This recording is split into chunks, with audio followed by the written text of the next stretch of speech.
What do you think when you hear the word skinhead? Violence? Intolerance? Hatred? This image was born in the 1970s, when this youth-driven subculture earned a reputation for trouble on the streets and terraces, and a toxic association with racism. But that's not how it started, and it's certainly not what it meant to me.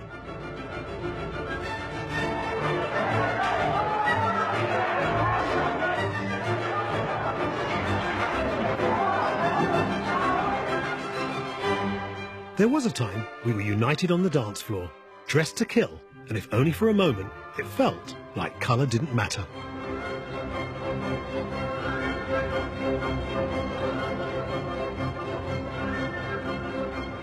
Skinhead was always a multicultural thing. Skinhead was born of a mixed marriage between Jamaican culture and white working class London culture, Cockney culture.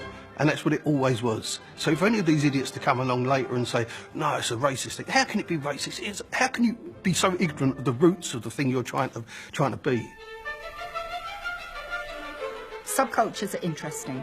Skinheads are one of the most enduring, one of the most striking, and for me, interesting, because they contain that contradiction of liking one thing, but sometimes having differing views.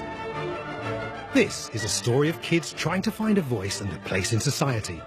It's a very British tale that reflects our national culture, good and bad. And it seems that throughout its troubled life, there's been an ongoing struggle for the soul of Skinhead.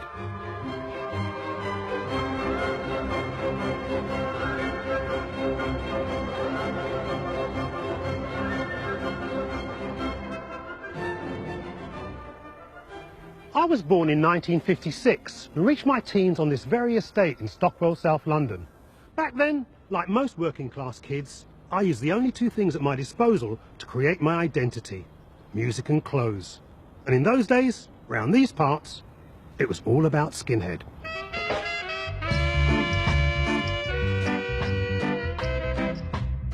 I moved to London 64, 10, 11. All the suburban kids, they all had short hair. So I used to just watch them and stare at them, see what they're wearing. It fascinated me, I loved it. And after a day or two, I realised it was subversive. The whole thing was just fucking wild, like really short hair. And these great big, awkward looking shoes. And, you know, this is the swinging 60s. We weren't behaving or speaking or dancing or dressing like the hippies wanted us to do, or our parents wanted us to do, or the police or our teachers or anybody else or the media. We were doing our thing. Number two. Number two. Yeah, and cut partying as well, please. Certainly. Can you remember when you first decided to be a skinhead? I should say about 9 months ago. I put on some jeans and stuff, see what it's all about, I did. You walk down the street, everyone sort of turns and looks at you. You know, makes you sort of feel proud, really. I knew that it was like the Mods had theirs 5 or 6 years earlier, the Teddy Boys had theirs 10 years ago. This is it, this is our thing. There wasn't a name for it, except Peanuts. Some people used to say, you know that peanut from, it'd be like that. But no one said Skinhead. One guy I remember heard saying it, oh, it's Skinhead, but jokey. For quite a long time, the term skinhead was rather a casual name. I can remember in 1968, we weren't really calling ourselves anything, and to an extent, skinhead was what other people called you, and gradually the name just stuck.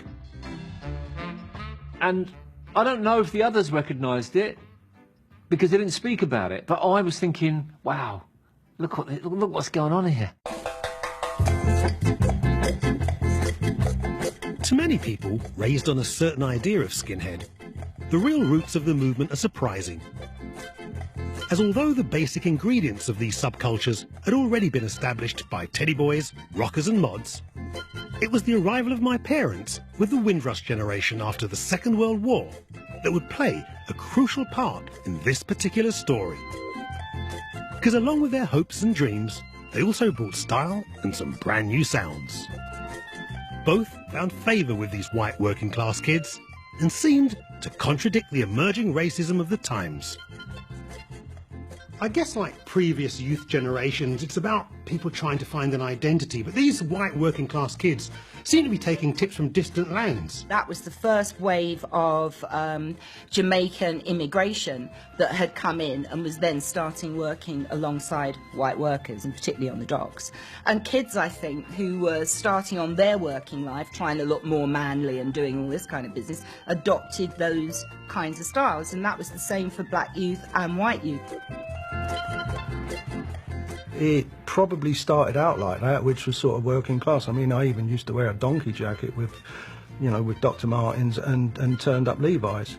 But then you start looking around, you want to smarten up, and other people actually started wearing that sort of thing, and you just want to move on from there. We loved our clothes, we loved our music. We were always looking for the innovative thing. The guy had the next thing that was going to come along.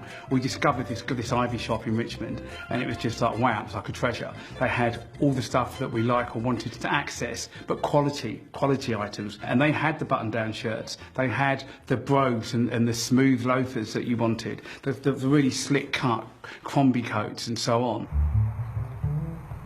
I'd heard about the legendary Ivy shop in my early teens, but funds and its location in Richmond, a distant land for this South London kid, meant I never actually got there. Luckily for me, its creator was still in business. John, how you doing, man? You all right? Nice to see you. Yeah. Very nice to see you. So, Mr. Simmons, you got to tell me, how did the Ivy shop become the holy grail for skinheads? We opened the Ivy shop in the summer of '64.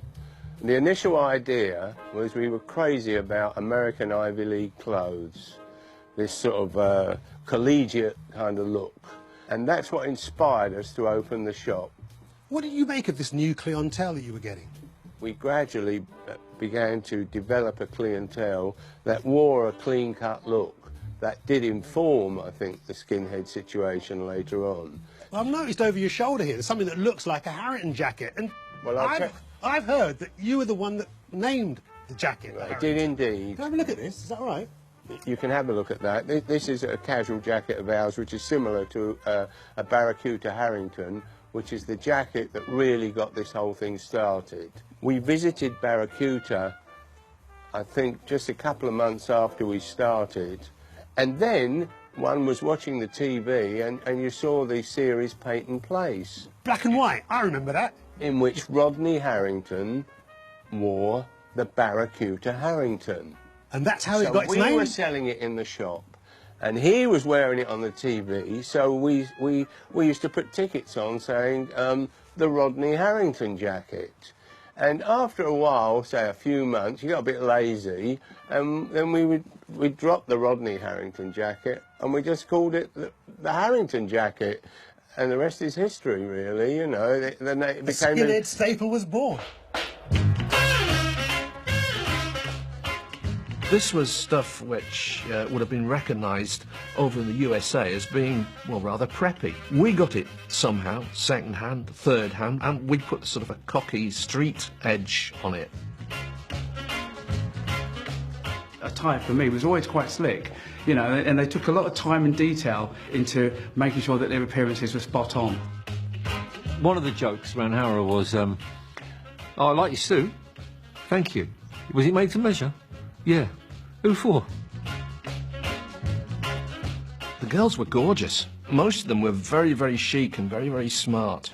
The hairstyle, it was really stylish, very sexy. Yes, it was very short on top, and yes, there were long side pieces and pieces at the back, but it was layered beautifully. I want all you skinheads to get up on your feet.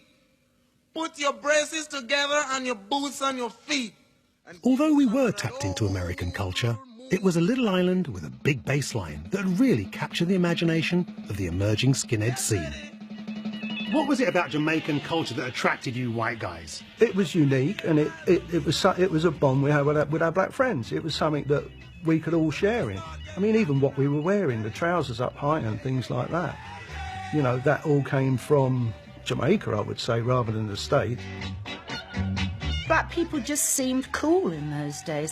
There is no other word to use, really. They seemed cool. It's like Notting Hill and Ladbroke Grove were these places that you went to if you wanted this kind of slab of otherworldliness. You gotta make sure you're shining your booty.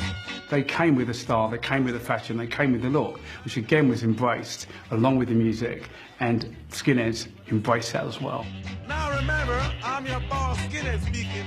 We listened to reggae exclusively. I can remember, like, the summer of '69, I would just only buy reggae. I remember just being really quite pleased about that. I'm only buying reggae. Look on my foot, or my feet, whatever you want to call it. Jamaican recording artists were also pleased by this newfound interest. So much so, a whole new genre was born out of ska, skinhead reggae, created specifically for the UK market. All of a sudden they acknowledge us. I just found it was an acceptance on both sides. Those records created great atmosphere in the dance halls. We went to see all these artists. We saw the pioneers, we saw Desmond Dekker, and we loved them. So it was completely multiracial. It's pretty amazing that this movement blossomed here in the late 60s, because let's face it, in Britain back then, racism was a fact of life. People forget at that time, National Front were polling quite high. I think Enoch Powell made that speech in, what, 68?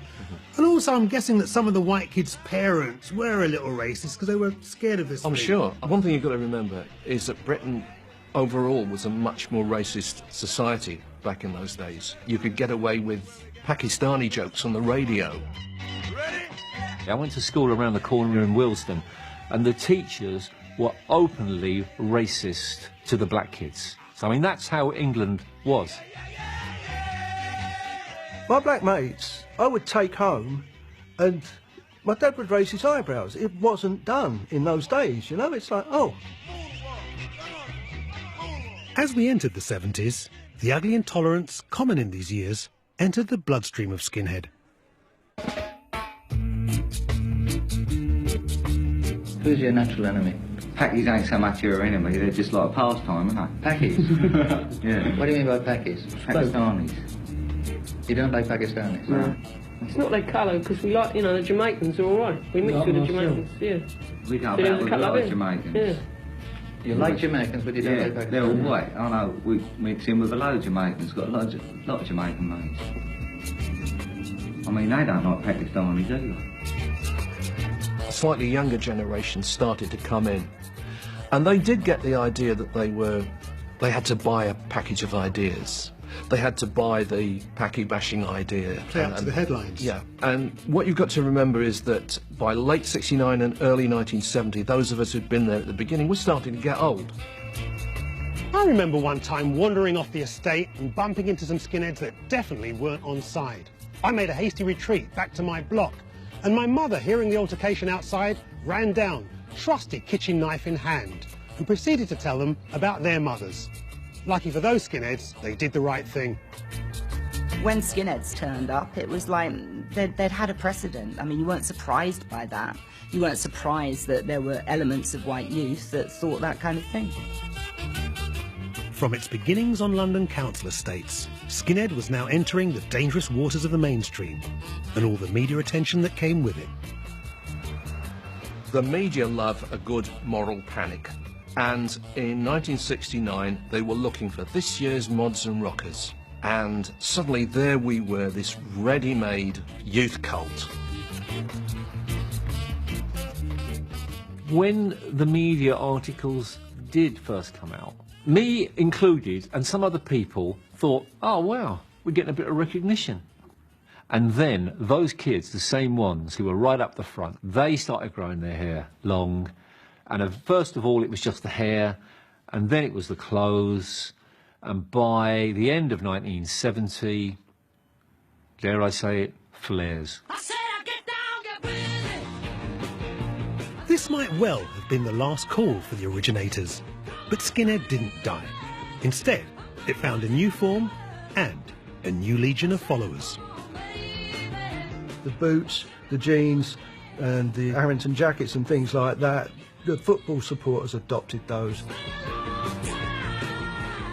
Teams that were coming down to London were seeing this attire, seeing the way that we were dressing, and they were taking this back, and it started to spread. So it went out into the counties.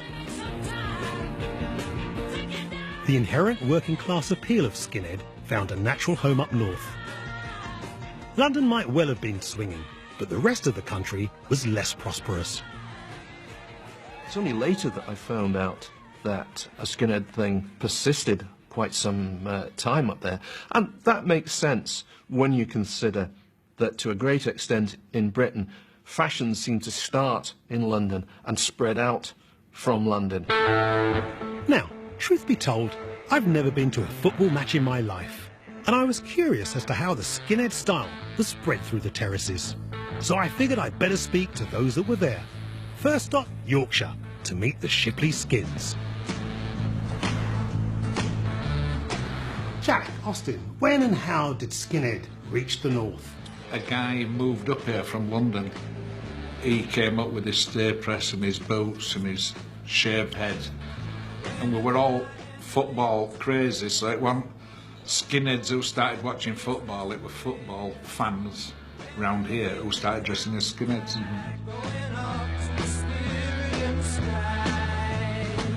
The first Harringtons that everybody was wearing was black, but the uniform was red boots, white stay pressed, and the white Fred Perry I remember more than anything. And looking after the boots was really important, in my view, because the boots looked after you. Yeah. They did. It was like 1969, I was a little 12-year-old done a football, and I seen this gang of skinheads.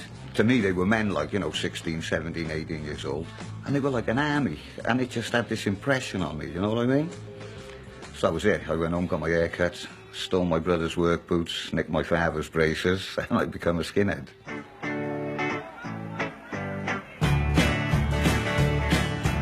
When they used to play things like Bad Moon Rising at football grounds, that used to really whoop the crowd up. I remember a semi-final against Manchester United, and they played that at half-time, and that has stayed with me forever because Bad Moon Rising was trouble on the terraces.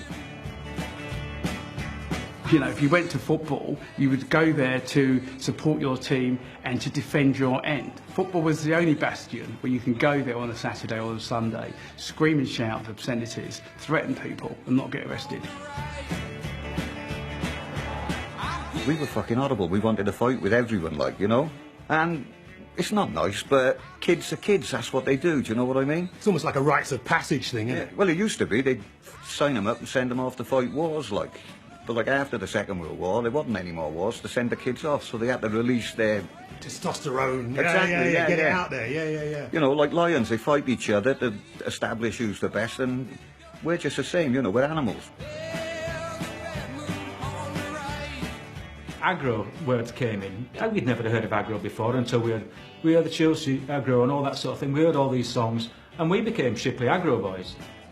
I remember one particular match where we disguised ourselves as Manchester United fans, and then we saw this small group at 10 or 12 Manchester United fans, and we started chanting Manchester, la la la. So they all come jumping out, bantering together, and we said we're fucking Leeds fans, and kicked the seven bells of shit out of them. Yeah. We did, didn't we? Yeah. Not proud of that, by the way, and I have to say that, but that's how it was, and you were part of a military operation.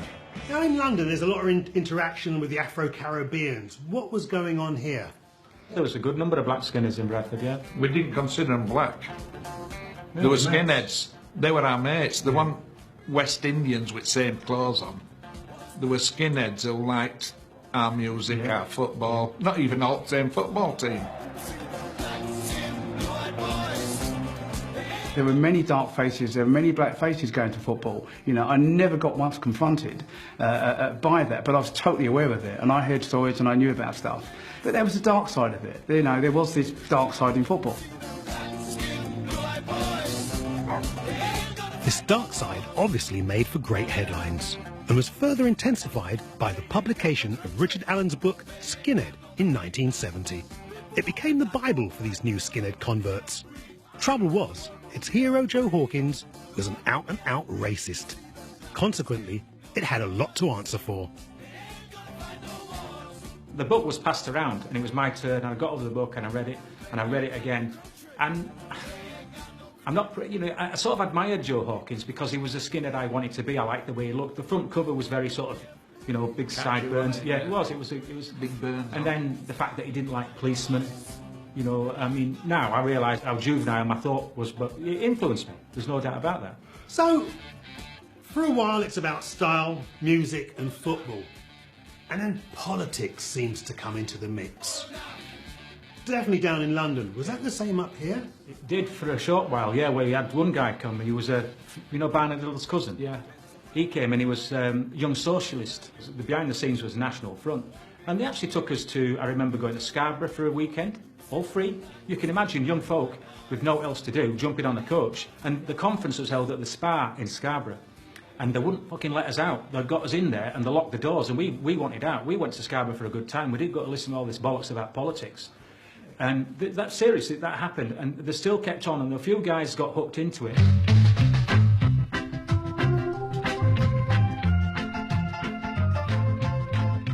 Football was a massive movement, and I think that certain people thought if we can influence football on a political level and give them the start that we want, you know, it could go off the wrong way. Now, I'd heard about the National Front's attempts to infiltrate the terraces, so I dug deeper via the net to speak to a repentant ex-high-ranking NF member. What's the truth behind the NF targeting football fans, many of whom were skinheads? At the time, I was chairman of the Young National Front, which was the youth movement of the NF, and we were aware of the sympathy that many of these skinheads had for what we were doing. And we used to sell Bulldog, the newspaper of the Young National Front, of which I was the editor, outside many football grounds. And at Chelsea, when Chelsea were a bad team with home crowds of only about 7,000 or 8,000, we were selling 700 copies of Bulldog at every game. So that's 10%. Of the crowd are actually buying copies of the magazine. So it was a fruitful place for us to be plying our wares, shall we say. So it's not surprising you're going to go where your support base is. Did you know guys with right-wing tendencies?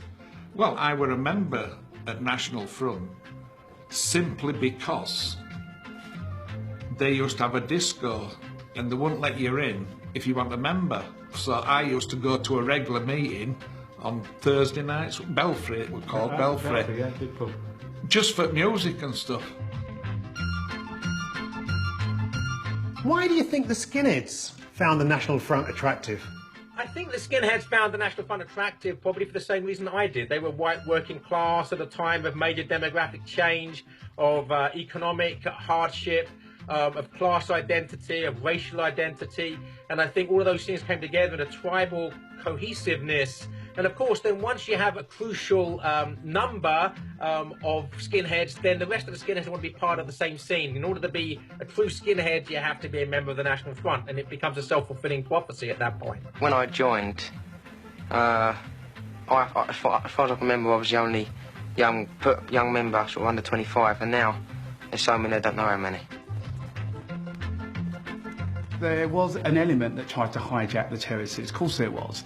There was an element that tried to infiltrate the terraces, even on a political way. But fortunately, you know, they never got to the masses. The country slipped into a period of social decline during the mid-70s, and as Skinhead took hold on the terraces, it seemed to disappear as a fashion from the streets. But the arrival of punk rock, a new soundtrack fueled by the times, would kickstart a Skinhead revival.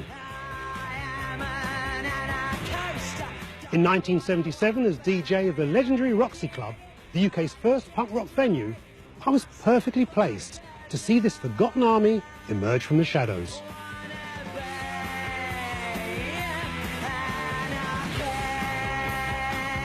Skinheads were in a funny place when they came back, and they started coming back from 76 onwards, but they were very small at the time.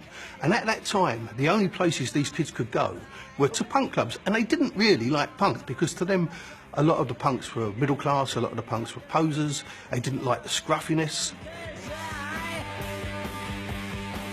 I remember being 12 and like seeing the Sex Pistols, listening to them. I was scared. I was scared. Whoa, well, that's a bit much. Like, I'm an antichrist. Me as a kid, I would see all these punks walking around town with all the multicoloured hair and spikes and all that sort of stuff, and just thought it was so exciting. But punk itself was a little bit too art school for me. I was a council estate kid living in a, you know, and I think Sham 69 is what really got me.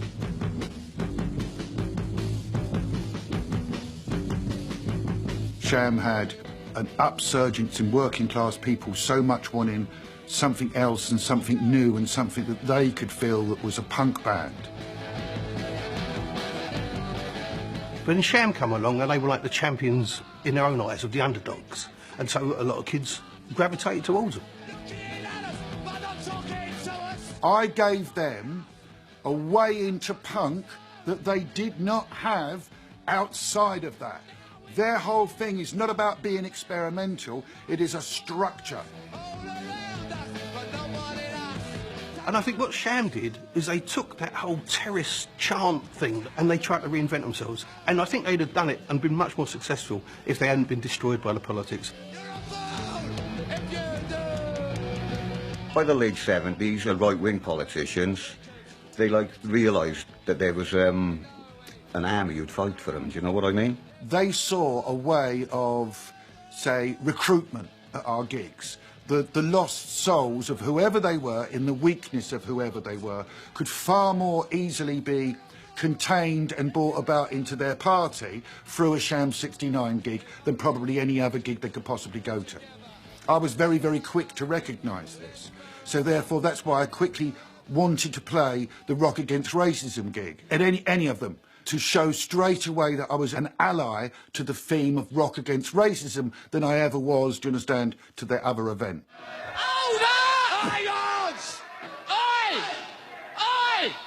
Sham 69 concerts were disrupted by National Front and British movement skinheads after Jimmy Percy sort of came out on the anti-racist side. So it became, if you like, a catalyst for the skinheads to show their disapproval of what they saw as Jimmy Percy's sellout of what they saw as being the true skinhead thing.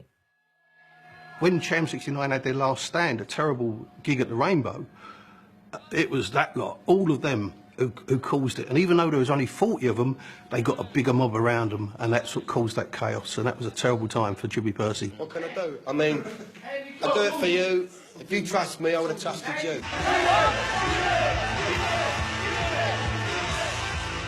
This 40 managed to get about 200 of the audience running around in packs, terrorising people, and then they invaded the stage and there's Z-Guide and all this old crap. It was horrible, absolutely horrible. The worst gig up to that point I'd ever seen.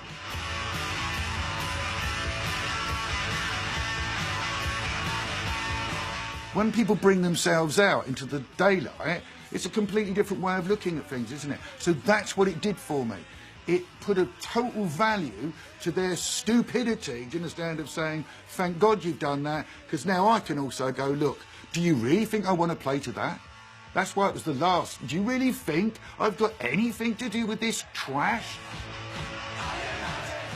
In 1979, Jimmy walked away from a scene that was becoming increasingly toxic. And from where I'm standing, the Sham 69 story is a real tragedy. Because whether I like the music or not, he definitely made a connection to youth that felt ignored and rejected, something I could certainly relate to. And they wouldn't be the last band to feel the pressure of having a skinhead following. One step beyond.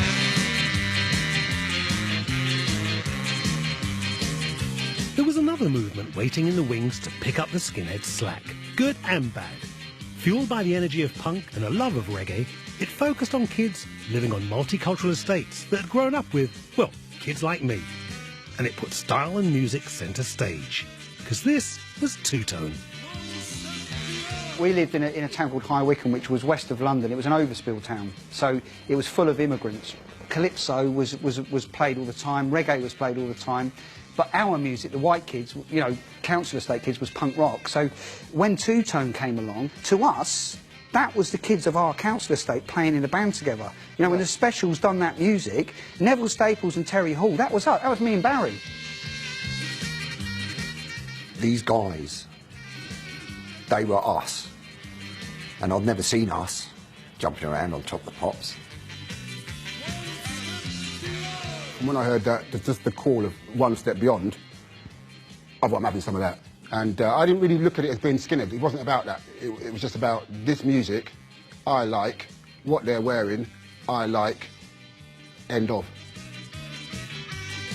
There was a whole new bunch of kids coming up, and Specials and multicultural stuff were talking to that. They were talking to to the kids that were seeing stuff, the new world, out of our eyes, not our parents' eyes when the whole world was white. My dad was extremely racist. I mean, extremely. He was a National Front member. He hated anybody that wasn't white, Anglo-Saxon. So my dad was saying one thing, I was saying something else, but it wasn't about making a big statement. It wasn't like, oh, we shouldn't be doing it. It was just normal. It was full of black people like Neville Staples and Pauline Black on the television telling us it was ours as well. Do you know what I mean? So it was like, this is ours.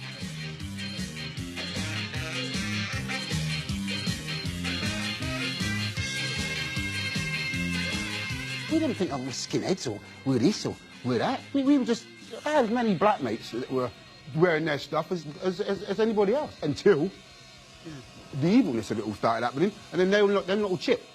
They just went, well, obviously we can't do that no more.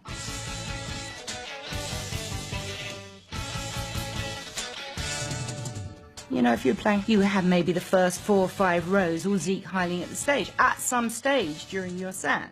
And you had to deal with that. And the only way that you could deal with it would be to stop the gig. So we used to go off stage and wait for it all to calm down. And then a skinhead ambassador would come upstairs and sort of tap on the door and say, are you coming back on? And you go, no, we're not, you know, all your mates are all Zeke Heiling at us. And he's like, but, well, they don't represent, you know, what we think. There's a whole group of us down there and we only came along because we love the music and all this kind of thing. So, I mean, what I used to say was, well, go down and talk to them. Convince your other mates, who look exactly the same as you do, that this is, they're at the wrong gig. Even though I was very ideologically involved with the National Front's credo, you know, I was quite happy to listen to black music. I loved soul music, I loved reggae music, I loved ska music. So there was a paradox, you can call it a contradiction. It was certainly an oddity that we wanted an all-white culture and all-white society, and yet we were quite happy to imbibe this this non-white culture.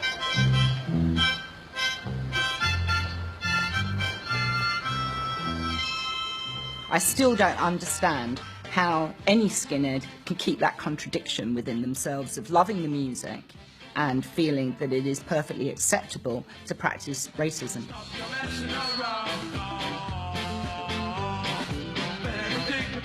Skinhead was always a multicultural thing. Skinhead was born of a mixed marriage between Jamaican culture and white working class London culture, Cockney culture. And that's what it always was. So for any of these idiots to come along later and say, no, it's a racist thing, how can it be racist? How can you be so ignorant of the roots of the thing you're trying to be?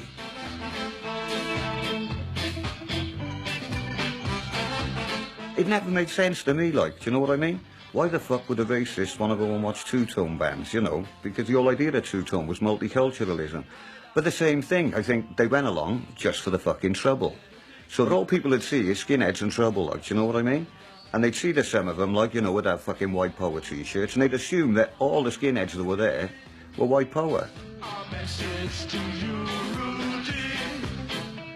The media, they seem to think that we were the instigators of that.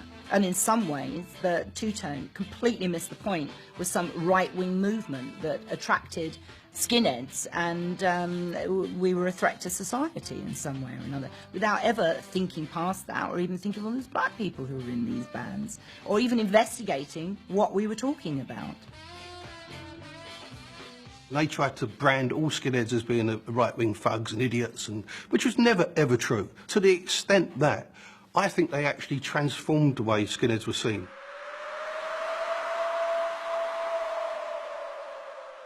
A lot of middle-class people were scared of the skinheads because they were largely working class. They took this line that they were all right-wing thugs, and they weren't. They never were.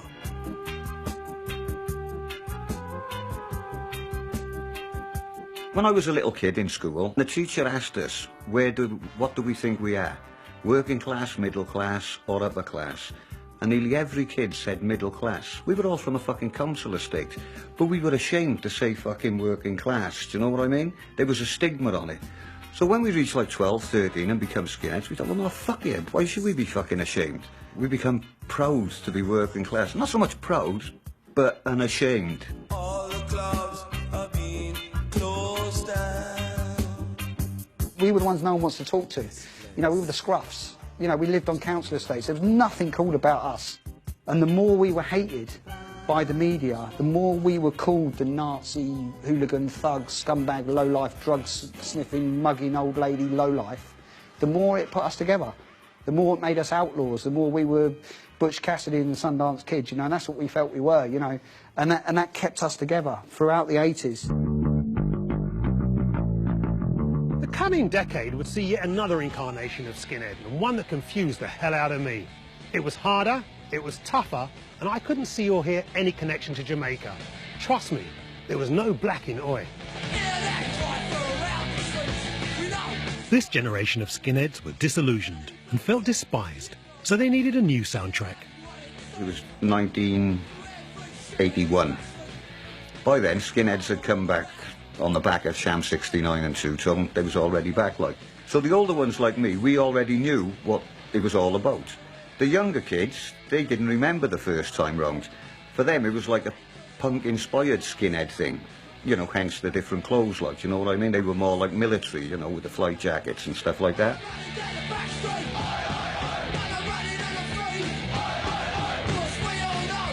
What you noticed were bands coming through who were the reality of that punk myth, they were the dead end kids, they were from council estates, they were from high rises, they were tower blocks, so that was the people forming bands, and it became a harder guitar sound, it became more of an all lads together big mob chorus. That's what distinguished it. I give it the name, I think, new punk and then real punk. We're searching for a name for it because it was different. And I hit on Oi in 1980. But you also, I mean, you put together a record of Oi music that had as its title Strength Through Oi, which is a parody of a Nazi slogan. Did you must have known it was a Nazi slogan. Did you know that before? I didn't. You mean you were sold the title for your album without realising? I was looking for a play on words. I mean, I thought of the Oi of Sex from Joy of Sex. I thought of Oi Division from Joy Division. I thought Strength Through Oi, which was it was the definitive street level hooligan album. You mean to say you didn't realise that it was a Nazi slogan? The first time I saw that slogan, it was on a Skids album. But, I mean, the Oi music per se is not racialist. It's never been racialist. All it is pro-working class people. We happen to have short there and we sing about football violence and fighting with the police and shit like that. So Oi is just a name that got coined to make it different from the original punk. When the Oi came in, I was sort of 15, 16, and I thought, yeah, they are expressing how I fucking feel and how angry I am. So they had the madness stuff you could dance to and the fuck you stuff with the Oi.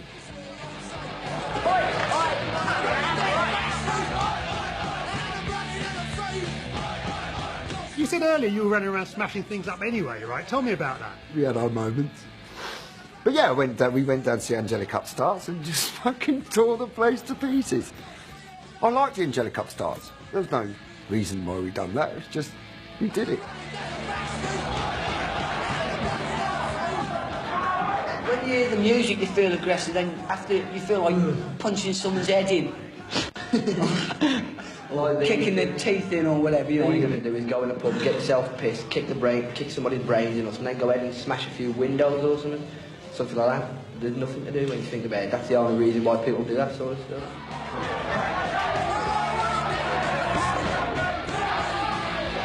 They were singing about violent, aggressive, white, skinhead music, you know? And we, wow, man, this is us, you know? The days of dancing down the disco to two-tone and having a great time had now turned into this, we're now street-fighting gangs. Now, I can't pretend I was one of Oi's biggest fans, but one of the things that did catch my eye were the tattoos. These new street gangs had lots of them in strange places, and they'd become a defining part of Oi. In the 1980s, there were a lot of skinheads within the Oi movement who did opt to have tattoos. Tattoos had started to become popular with all subcultures at the time. I just can't take my blood as a passion. I'm going on my head and I couldn't Many skinheads wanted to make a big statement in those days, and the face became very popular.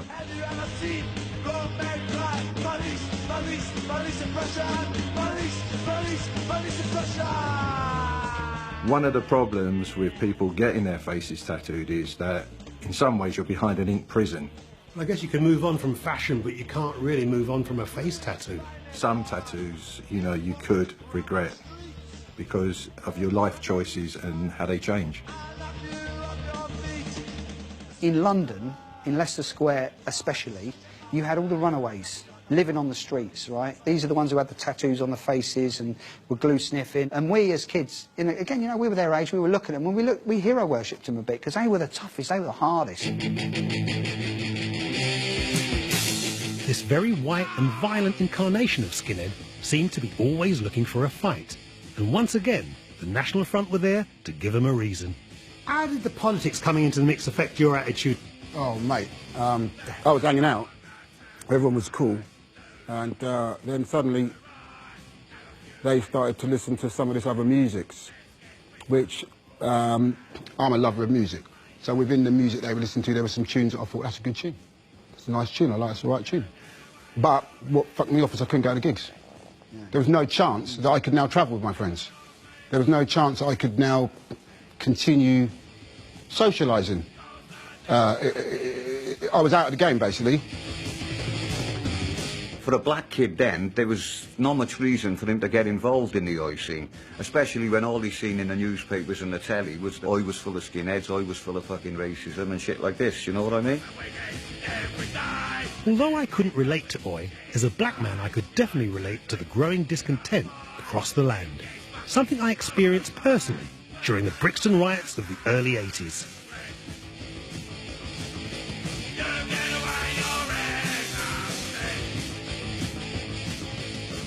You've got to look at what was going on at the time. So there was a lot of anger going on, and so it's very easy, you know, it's like get this fucking anger music up there, and people went for it because, you know, they could relate to it. Unemployment was high, you had a lot of people with fuck all to do, they had no future, they genuinely had no future. And so if someone comes along and has got a message for them, says, we can help you guys, whether it be the far left or the far right, they've got an audience. And even if only 1 in 10 of them listens, they can recruit. Skinhead was becoming even more polarised, leading to confusion on all sides.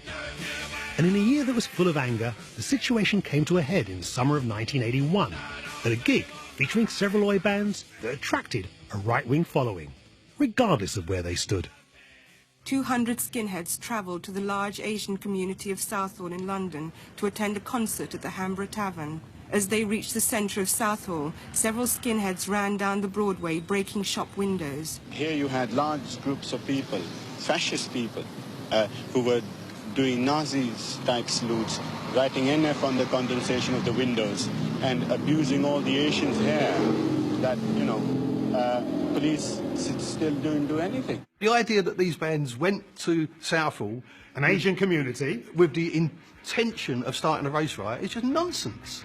I mean, it really... It's still a little naive now. I mean, you go in there, mob, you know, in a mob. What happened at Southall was the locals were obviously had been wound up by someone about the fact that skinheads, and as well as other kids, were coming to this gig, and they took it as an affront, and it was a massive attack on the gig with kids throwing petrol bombs. It kicked all off. The pub got burnt down. This made major news across the country. Margaret Thatcher, in her wisdom, said, right, oh yeah, ban that. It's ban oi, right? So that got pulled off the shelf. And then after Southall, most of the good oi bands all folded up. The rejects, all of them were gone. And in their place were small little oi bands, and they were being funded by the right-wing groups, and it just fed this whole monster, really.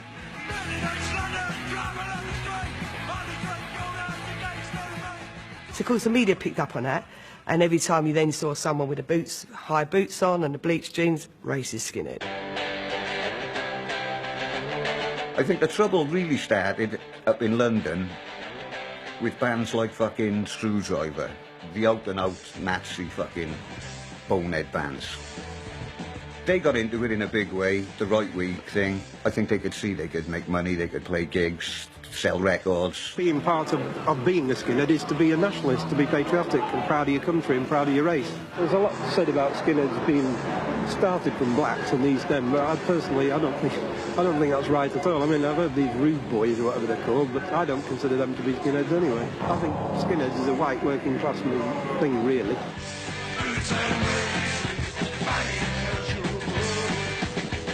The Screwdriver, they started Blood and Honour. What was Blood and Honour about? Blood and Honour was the sort of prodigy of Screwdriver, really. It was a proper neo-Nazi thing.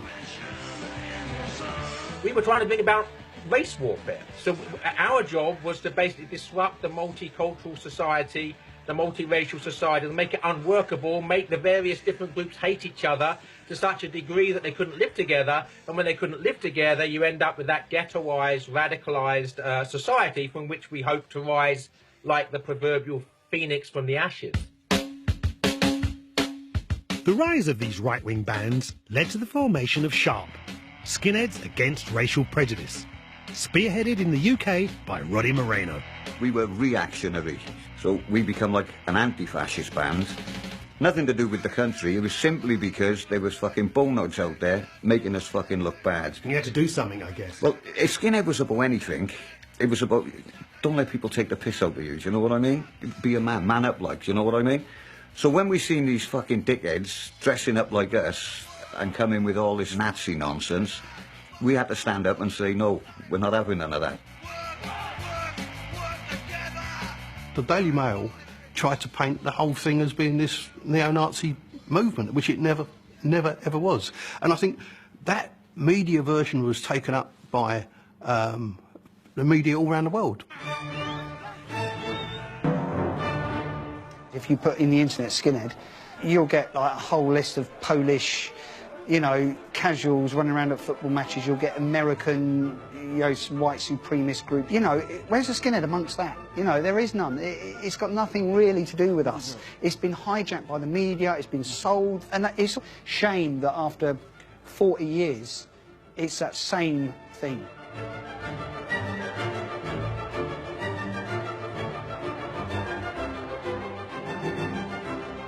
The demonisation helped, if you like, to ghettoise skinheads, and they became this very sort of angry, bitter, resentful, paranoid subculture because of the way they were being depicted by the media. So, in one sense, they became the monster that the media had created.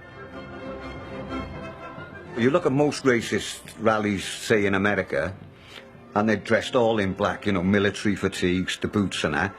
They don't look anything like skinheads, but it's the military look. They just wanted to look ad, so they dressed up like skinheads.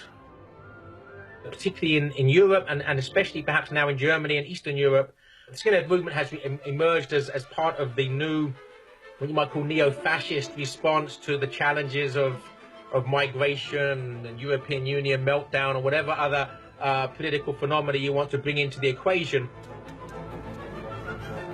As this idea of skinheads as fascists, with misguided ideas about national identity, spread around the world, it would even find a home where there were no white people. There's this gang of fucking dickheads called the KL Troopers, and they're Malaysian Nazis. I know it don't make sense. The Nazis would have fucking shot them all, do you know what I mean? And their thing is Malay power, brown power they call it. And they want fucking Malaysia for Malaysians, and they want all the Chinese to fuck off, and they want all the fucking Vietnamese to fuck off. Wherever the right reared its ugly head, there was a left response. And then there were those that wanted nothing to do with either side.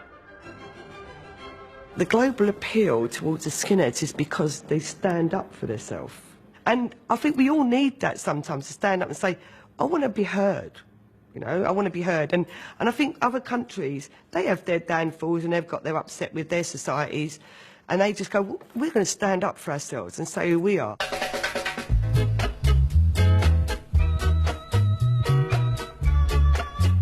If you ever find a very proud working class nation, you will find skinheads and reggae music and oi music there, because it speaks to somewhere else that isn't just surface.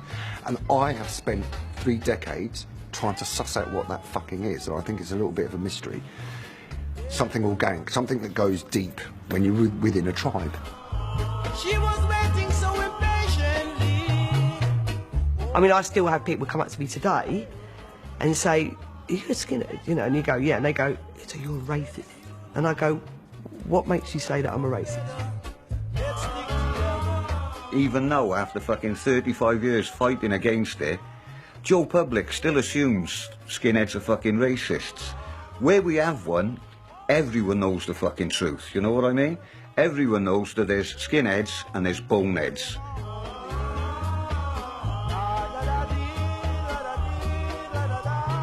You have skinheads within skinheads, and so there are, if you like, retro skins that just want to go back to that 60s purity as they would see it, or those that are blood and honour, keeping on that tradition that goes back to the late 70s. But they're not, I mean, except for the fact that they call themselves skinheads and they might look superficially similar. A white supremacist neo-Nazi skin is not going to look very much like someone who's trying to look like a 1969 skinhead who loves ska music.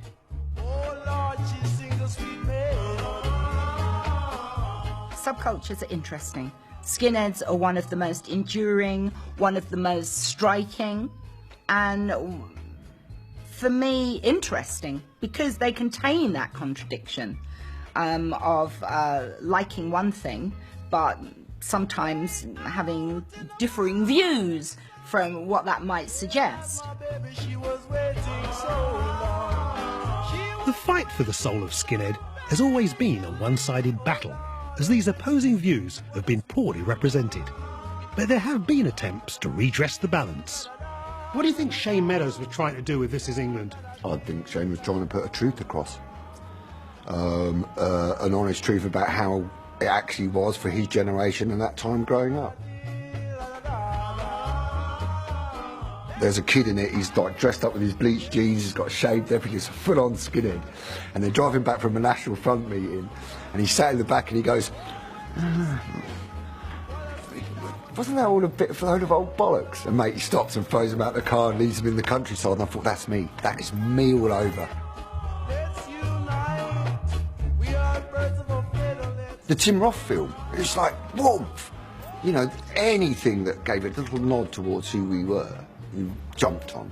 He was a confused kid. He had a swastika on He his was a forehead. totally confused kid, yeah, thank you. But he spent most of the film hanging out with the black guy. Thank you. See, that's what I mean. That's why he got it, so that director got it so spot fucking on.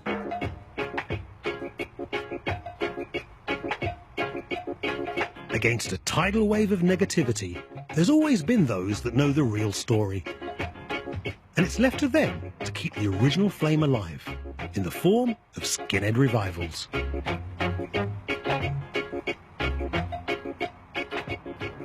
Well, I'm 61 years of age. I was brought up in this culture, and I love the music, I love the clothes I wear. I've got people that give me dirty looks and everything else, but I don't care, because at the end of the day, I wear what I want to wear. As it says, I'm 61.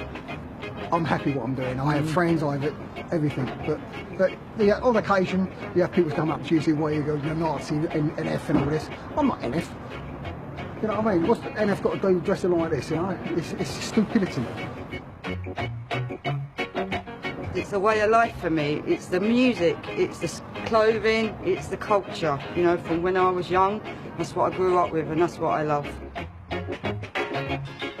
We do what we do and we'll do what we do till we die. You know, it's important for the younger generation to understand where we came from, to understand the music. It wasn't about racism. There is no racist element in what we do, and it's very important to get over to people. It's a very, very interesting phenomenon for me. I've been in touch lately with people like that because it's heartening that they want to do that, because what really united us when all said and done, as I keep saying, was the music and the clothes. For a youngster now to actually choose to become a skinhead, I mean, why would you want to do that unless you're really into it? Do you know what I mean? That's it. It's probably the hardest youth culture to choose to be in. We didn't do that when we were just swamped and everybody was cool, and we didn't have all that stigma. That's all come after. But to choose to do that now as a youngster, I mean, I've got nothing but respect for them. Right, on my feet, I wear Dr. Martin boots. They're cherry reds. They've got yellow stitching and yellow laces. Levi jeans, they're 501s with a half-inch turn-up. And I also wear a Brutus trim fit shirt, a nice button-down collar. And I wear half-inch braces, so they match everything else, and I wear a Harrington jacket that completes the whole skinhead look. So, skinhead started in the 60s, there's a revival in the late 70s, and there's reunions in the 21st century. Yeah. Why are young people so into it? It's something different. It's the music, the style, and just to be someone else and be part of a family. I think the clothes is a big part of it, because it's what separates you from everyone else, isn't it? So the clothes is a big part of it. I think you either go into collecting the records or you collect the clothes, and I started off collecting the clothes and getting everything so I looked proper. Why are you skinheads in the 21st century? Because it's the way of life. It's just one of them things that doesn't leave you. It's there, the music, the fashion, even through the times when you're growing up, you're getting married, you're having kids where you think I have to put it on the back burner. It's always there. So when you get the opportunity, I just think you're always a skinhead. The younger generation, as long as they look at the good aspects of being a skinhead, the traditional skinhead, the Trojan music, you know, the clothes and whatever, and don't go for the bad side of the skinheads that sort of emerged in the late 70s, early to mid 80s, then that's a good thing, and it keeps the culture alive. This is the law, chapter 1. The law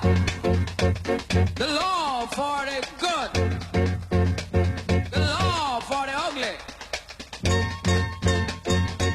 for the bad, bang. The law. When I'm listening to the news and they say, gangs of skinheads attacking refugees or this, that and the other, I think, hang on, taking my name in vain, taking the name of my mates in vain. I would like to reclaim the name. Either throw it away because it's become associated with something else, or actually reclaim it. Do you think it's possible to reclaim the name skinhead from the fascists? No.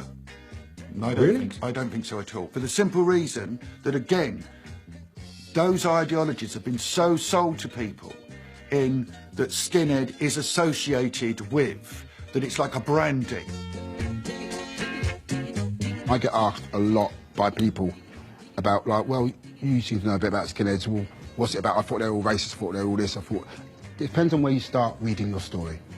If you go right back and start reading your story right back to the beginning and get yourself a good foundation of your knowledge of the skinhead culture and where it was born from, I think if you can just get that foundation sorted out right in your head, then everything that you read and come from after that, at least you've got that. You know what it was about, and then you can understand where you can see where it's been distorted. Do you know what I mean? Because it did start off as a one thing. Now it has branched off into mean untold different things. You know, I thought I knew what skinhead was when I started this journey. And even though the world's telling me it's changed into something else, I still believe in the original idea. The one that brought us together through a mutual love of music and style. In my world, a tool for social change, albeit at street level. But where I'm from, that's where it starts. Where it ends up, well, as we've just seen, that's something else.